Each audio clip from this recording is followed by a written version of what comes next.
In this video, I want to share some of our experiences in having visited Colorado in April of 2018, bearing in mind I've never been there before. So just a brief overview of what I'm about to show you in terms of where we were. So we flew into Denver International Airport and then immediately drove to visit some friends in Colorado Springs, actually technically the town of Peyton, which is sort of like a suburb of Colorado Springs. Spent a couple days there, and then we had a rental car of course, we drove to Ouray based on another friend's strong recommendation who had been there several times. And then the next day, we visited a couple places, starting out by driving over to Telluride, then driving back through Ouray to Silverton along the $1 Million Highway, which I'll explain more when I get to that point. Well, after we checked out of Ouray, we drove up to the Colorado National Monument, which is just incredible. We took the entrance from Fruita because the other entrance on the east side was actually closed for repaving. But that was really fantastic, a great way to spend several hours of the day. And then on the same day, we just drove to Glenwood Springs, more or less as a stopover on our way back to Denver for another day and a half before we flew back home. So let's start out at Colorado Springs, which is really a very interesting city. Our friends took us to Garden of the Gods, which another friend had also recommended to me, and that was really amazing. They had this visitor center, and this is just for a frame of reference for what I'm about to show you. There was this incredible video that has apparently not been released anywhere. I can't buy it anywhere. I can't find it on the internet. So I went ahead and I made an iPhone movie of it, which you'll see in a second. I just want to point out the points in time that are covered in this video, starting out at the Precambrian. What is that, an era? No, it's not. It's older, an eon, I think, whatever. And then onward, right up to the present of the Cenozoic era. So it covers a great deal of time, and what it's meant to portray is continental drift. And because this is located in Colorado, they've highlighted where Colorado happens to be, and you'll notice it actually starts below the equator, way back in time. Now, pardon my manipulations with the camera. I was trying to see if I could anyway avoid those overhead lights, so I kept moving it around to see if that was possible. At least they don't shine right on the center of the globe. But you can see as we go along in time, following that bottom, albeit shaky, time scale, what's happening to the continents as you view the globe. And you can see they are shifting. And of course, there's nothing new about this. We've known this geologists have known this for a long time. But it's really fascinating to see them happening in simulated real time. I've seen videos online of just one shot taken at one point in time and then a different shot taken at another with no transitions. This one actually is neat because it shows the various transitions. And by the way, Colorado is now above the equator. Can't quite see the definitive United States yet, but there it's starting to take some form. Florida's not yet totally present, but South America is. Now look at this. This is where Africa breaks loose of South America and heads over toward where it remains right now. And the United States at this point in time is starting to look a lot more like the United States, and of course Central America leading down to South America. And here we are at the present time. So this was quite fascinating, and it's the best I could do in terms of getting a movie of this particular display. So this was inside the visitor center, and there were other interesting things inside. They had this reconstructed dinosaur, which they claim was a brand new dinosaur species. and then various stuffed animals and birds on display as well that are indigenous to this area, including this amazing bear. Now, going outside the visitor center on their balcony, by the way, it was incredibly cold and windy that day. It was very hard to hold the camera still. But anyway, I managed to get some okay shots, and this is one of them that actually shows the rocks that form the Garden of the Gods. And then this is a video I actually found online that just presents them in better resolution and much higher quality, and zooms in a little bit more than I was able to that day. But they're quite magnificent structures. We actually ended up driving on the road that goes behind these structures just to see them from a different angle. And that's one of the shots I took from the back of those structures. And then we stopped at this amazing structure, the Balanced Rock, which basically seems to be hanging by a thread. People stand under it, as I did. I'm not showing that in this video, simulating holding the thing up. But from the folks that made that other video I showed you, here is a better shot showing that there's not a whole lot holding up that rock. That's pretty amazing. So this was a cool place. It had hiking trails and all kinds of things. It was just way too cold and windy to get out and take advantage of all of those activities. But we still had a great time. This is a tree that's still at Garden of the Gods, and you can see the roots are above ground. Pretty fascinating. Okay, so that's Colorado Springs. And then after our second day there, we left and we drove along the red line that I've driven here all the way over to Ouray. So let's look at some of the stops along the way. We pulled off the road at a place called 5 Points, and there was a place to take pictures and some information about 5 Points. And that's a view from where I shot these photos. And that's the Arkansas River, which pretty much followed our route for much of the route. And there it is again. There's a railroad track over on the other side from where I'm standing. And then just some walking paths on the side where I'm standing. And then we stopped at Wilson's Landing further down along the way. And plenty of parking areas here, so that was kind of nice. And again, a view of the Arkansas River at Wilson's Landing. Our next stop was Dillon Pinnacles, which is pretty interesting. This is an area where the road we were on crosses the Arkansas River. And this is the base of that bridge, basically, and there's the bridge itself that crosses over to the other side. And then there's a view of this rather large lake formed by the Arkansas River on the other side. Okay, finally, we made our way that same day to Ouray. It was about a 6-hour drive from Colorado Springs, but we did stop off a couple times. And checked into this highly recommended China Clipper Inn bed and breakfast. And I totally recommend that to anybody who is staying there, bearing in mind that I am not a bed and breakfast person.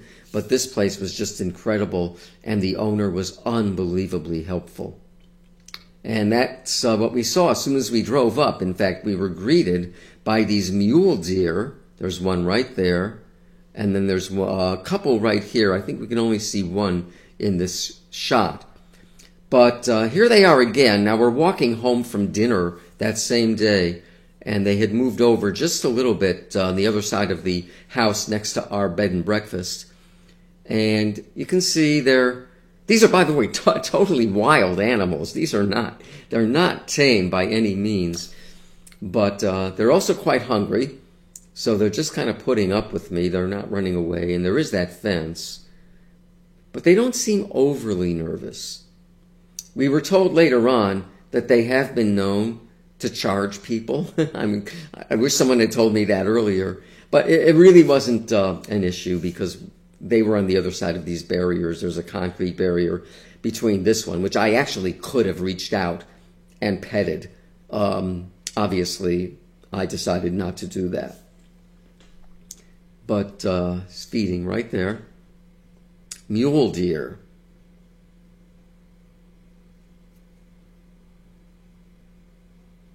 And just enjoying his lovely meal. Hungry mule deer. And this is a view of Main Street, right around the corner from our bread and breakfast. The Ouray Brewery is located there. There's a whole bunch of scenic buildings along the way. The Beaumont Hotel is notable for something. I don't remember what. I'm not good at keeping track of all this stuff. But what's interesting is as you walk along Main Street, they do have these boards that you can read and get at least a little information about these various structures and when they dated back to. So let me just show you a photograph of one of these. It's the what is now the Elks Lodge, that dates back to 1904. And it looks like that. So a lot of structures very similar to that. And you can see it's the Elks Lodge now. They put up a stone elk outside. This is where we had dinner the first night, Brick House 737. Again, a recommendation by a friend. It was great.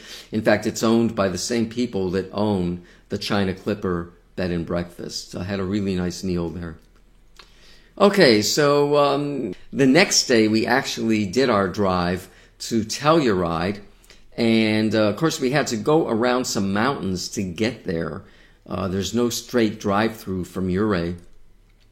And this is basically the route that we had to take. Ouray is over here on this side of the mountains, and Telluride is over there. But there's no road that connects the two directly. So the fastest way to get there is via this blue line all the way around there. It wasn't horrible. I think it was an hour and a few odd minutes.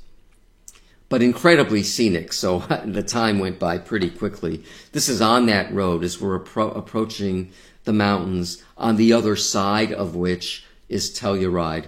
And here we are arriving in Telluride.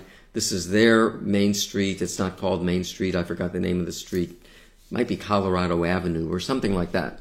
But this is a huge skiing area, which most people know about. And this is toward the end of the season, but there were still some skiers up there.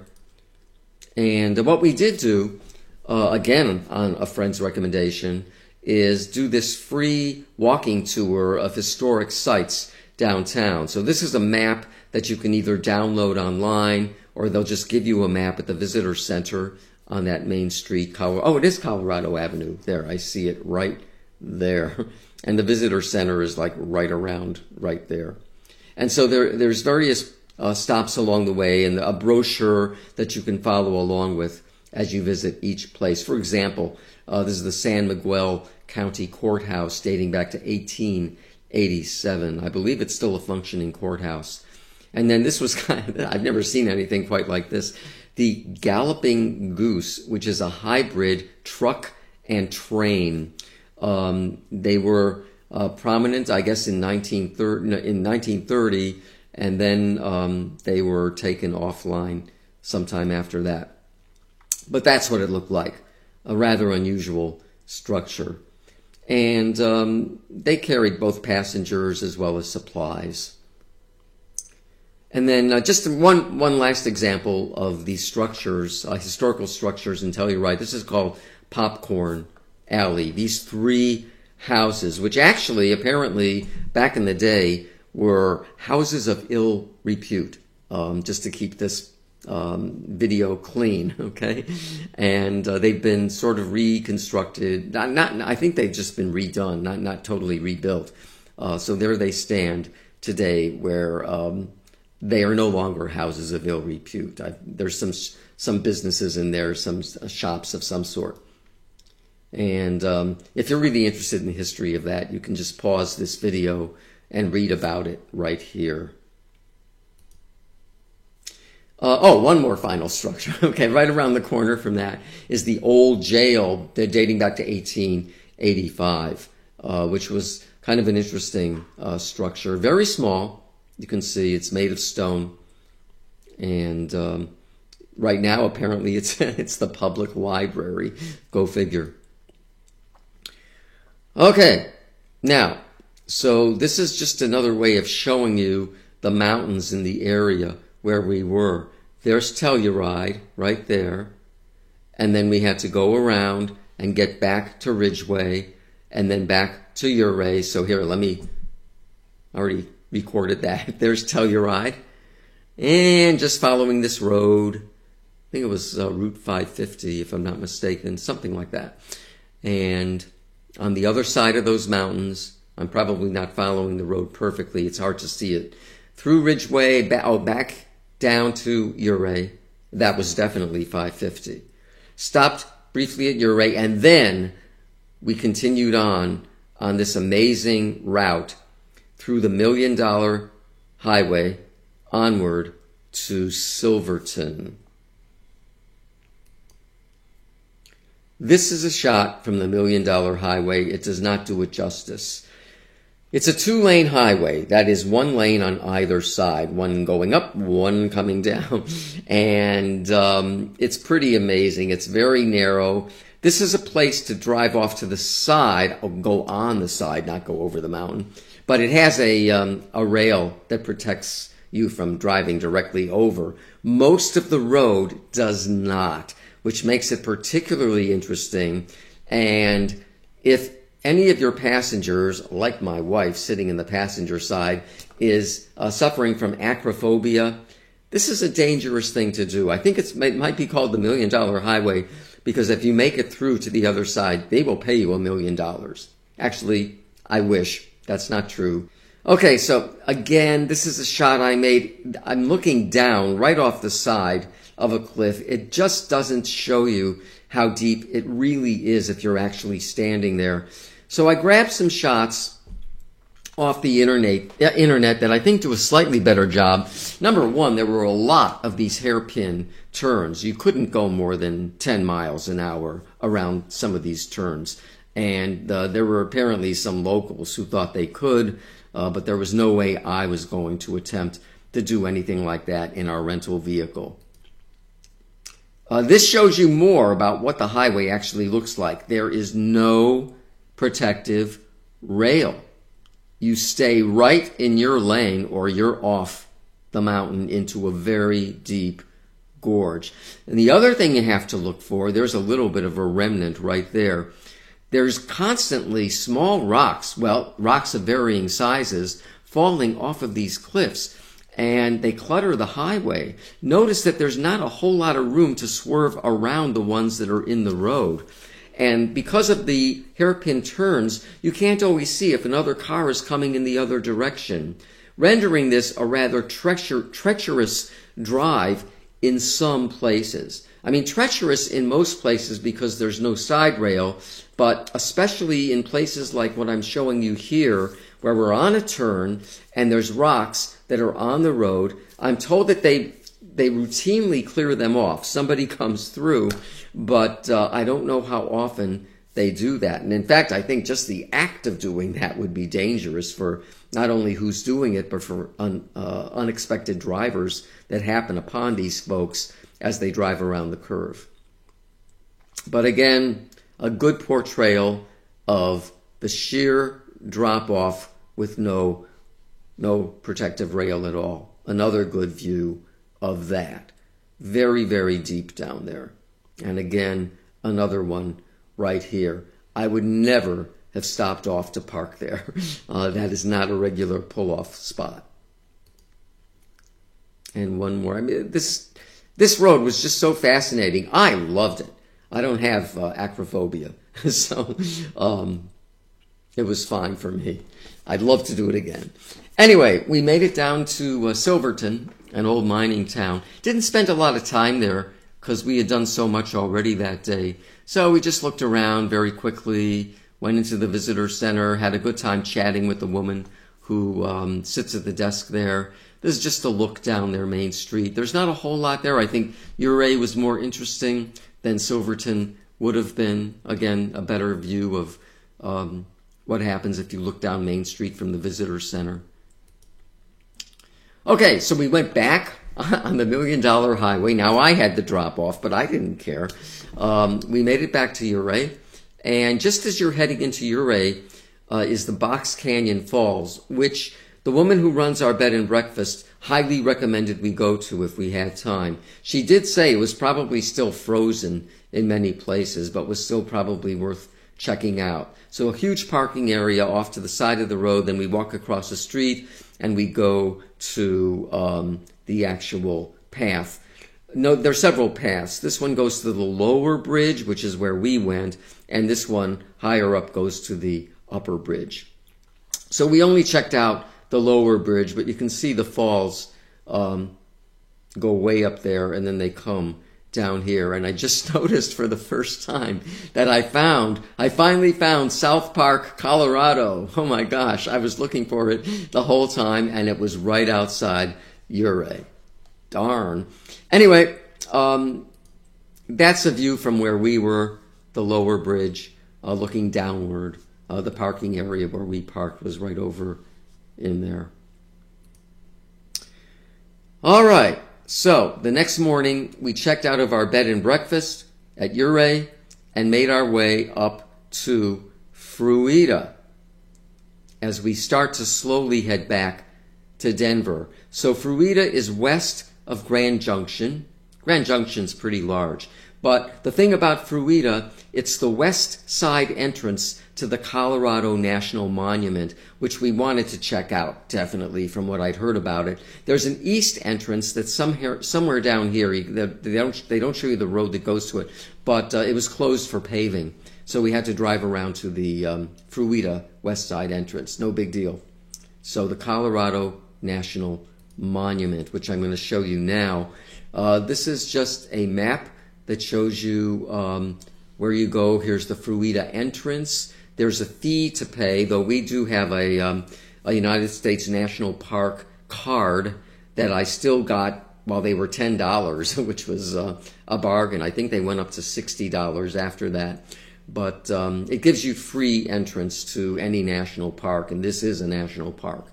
So you just go up and notice again these hairpin turns along the road that takes you upward, this one in particular. And then ultimately, there's some places to stop. They're all very well marked, and they have information at most of them that you can read if you're so inclined, but the views are so magnificent, I didn't want to do a whole lot of reading. Ultimately, you get to the visitor center. And we just kept going. We didn't do the whole thing because we had to get all the way to Glenwood Springs that day. So we stopped somewhere around Coke Ovens. I think we may have driven a little bit beyond that, but not a whole lot further beyond that. And so this is right after the entrance at Fruita as we head toward that twisty, windy road.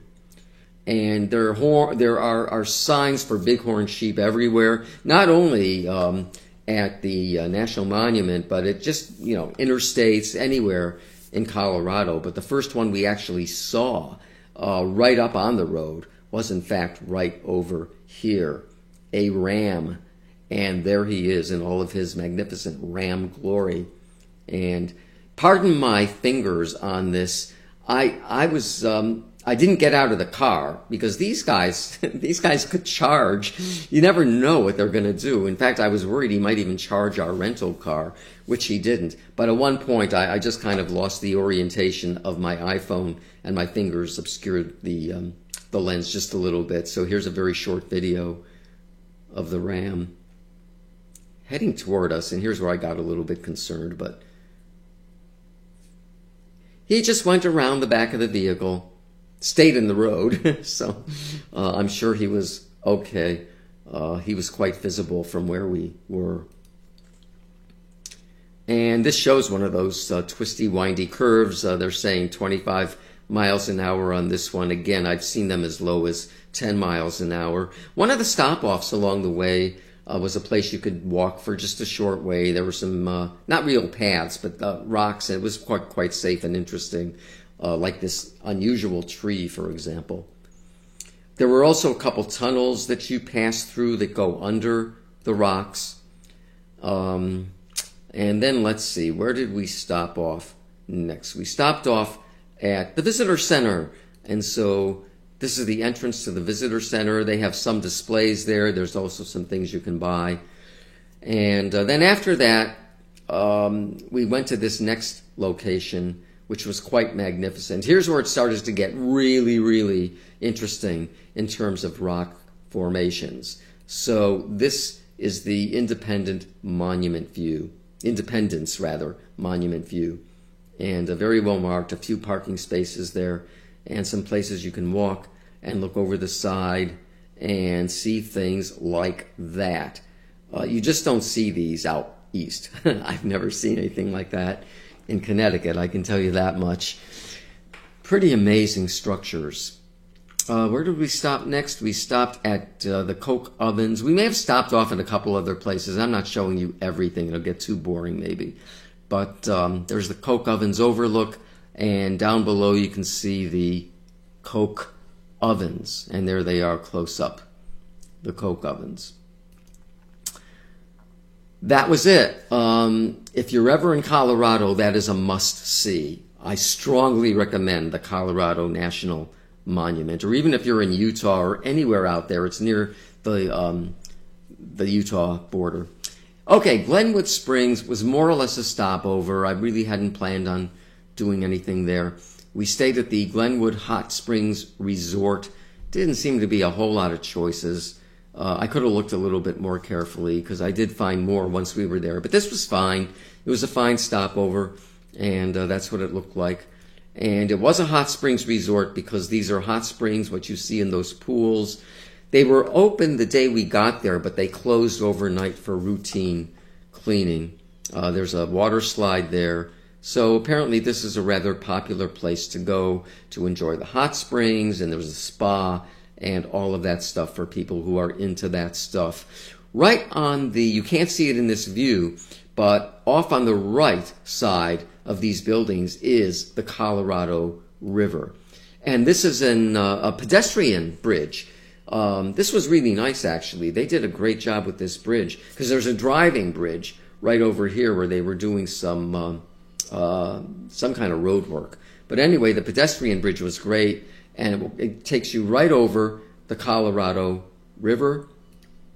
I shot that from the pedestrian bridge. So that resort is on the other side of this highway over here, and then we're walking over here, and there's some restaurants there and some other hotels. This was an interesting situation. I had made reservations at the Riviera Supper Club and Piano Bar, only because I read some good reviews about it online. As we walked around this corner to get to the Riviera, we somehow missed the sign and just were focusing on the restaurant sign, thinking that that was where we needed to go. So we went in this door, not noticing anything about the lettering on the windows or even where it said ranch on the door. We just walked in and told the guy, hey, we have reservations, and he didn't comment one way or the other. There were a lot of open tables. He said, sit where you want. So we did that and went through most of our dinner, which, by the way, was totally fantastic. And only then did I happen to look up at the windows and saw that CORH, in other words, Colorado Ranch House, emblem in the windows from the other side. So they were backwards, which is probably why I didn't pay much attention to them till we got to this point. And I realized, oh my God, we're in the wrong restaurant. So I think it was a great mistake to make because I thought their menu was much better than the menu that I had seen online for Riviera. And by the way, that bothered me too. But when we sat down and I looked at the menu where we were, was kind of very different from the menu I saw online. But you know, a lot of places don't update their online menus, so I didn't really pay too much attention to that. It bothered me only a little. But anyway, we had the waitress we had was so incredibly friendly.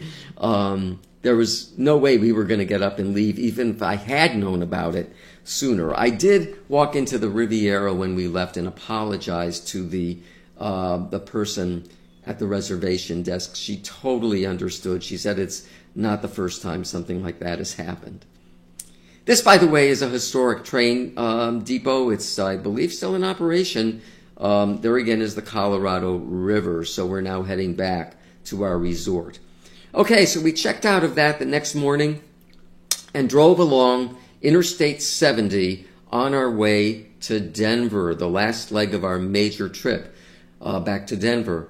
And we're heading back toward the Continental Divide, and that's what you're looking at with those mountains straight ahead.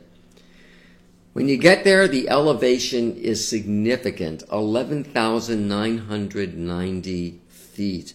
Actually, that's the elevation at Loveland Pass, which is on Route 6, which is just below. It's not too far from I-70, but it is a little bit higher at the pass. It's 1,100, couple hundred or something like that. 1,100, 300 or something like that feet at the point where we are when we go at our crossing point along the Continental Divide. And so this just shows you basically the route. We started out Glenwood Springs, drove along I-70, went through Vail. I didn't realize that we were going to do that. That was kind of interesting. Always heard a lot about Vail. And then we got to the Eisenhower Tunnel, which is actually what goes through the mountain of the Continental Divide, of that portion of the Continental Divide. And then ultimately we just continue on along I-70 to get to Denver. But this is a photo that actually shows our entrance to the tunnel. So we're going from here into here, and then we emerge over here about 1.6, maybe a little bit more miles away. There's actually two tunnels. One that heads westward, okay, and then the one we were on that heads eastward. And the one that heads westward was the one that was built first. And that one is technically the Eisenhower Tunnel, built in 1973.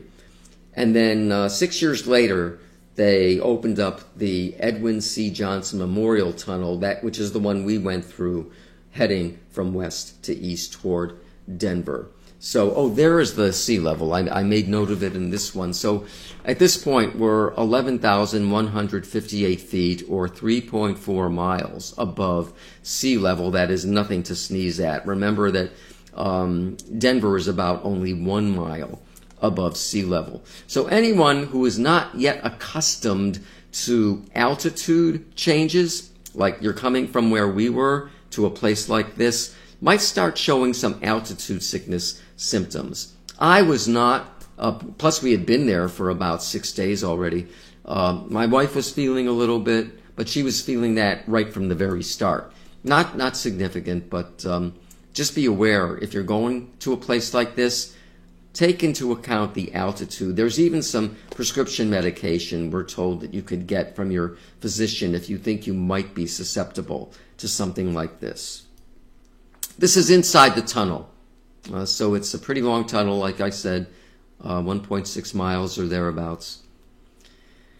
Okay, and then we are finally arriving later that day in Denver.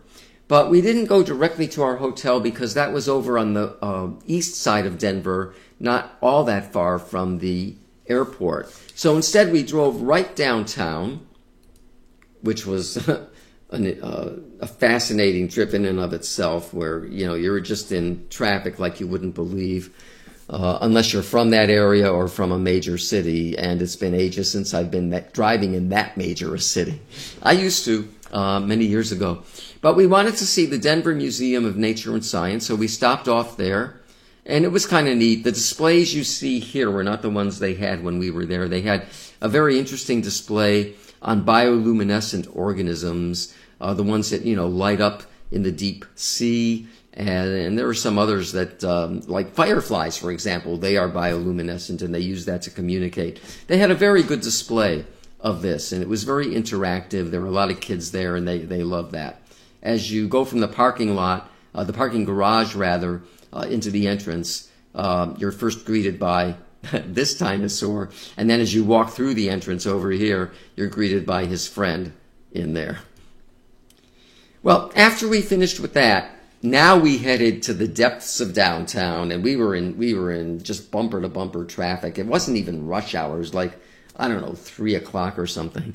And we wanted to check out a restaurant recommended by a friend, and they were usually open this day of the week, but they were closed for a private event. So we looked to see what was right around that area because we'd already parked in a parking garage.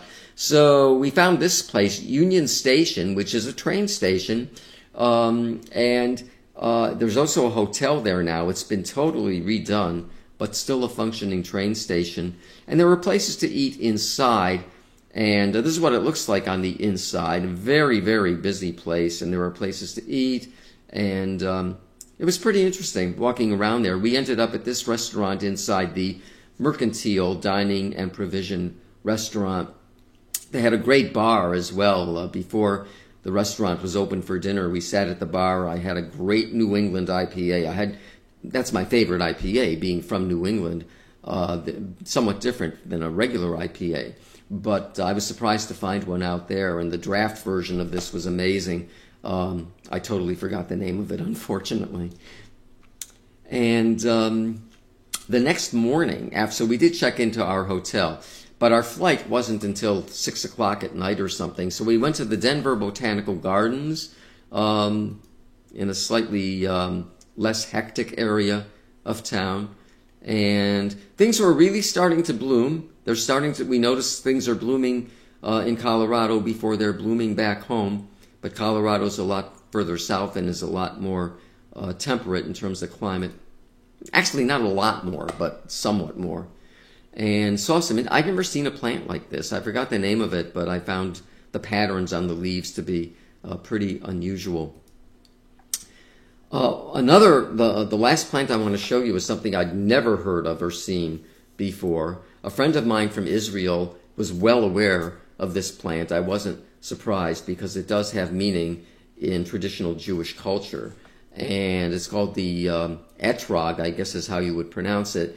And if you want to read more about that, I'm about to switch the screen, so pause now. But that's what it looks like. These are the fruits that it puts out. I've never seen anything like that, so I thought that was kind of cool. Okay, and then we drove onward to the airport. That's the air terminal. This was an interesting experience, not in the best way possible. So we're returning our car.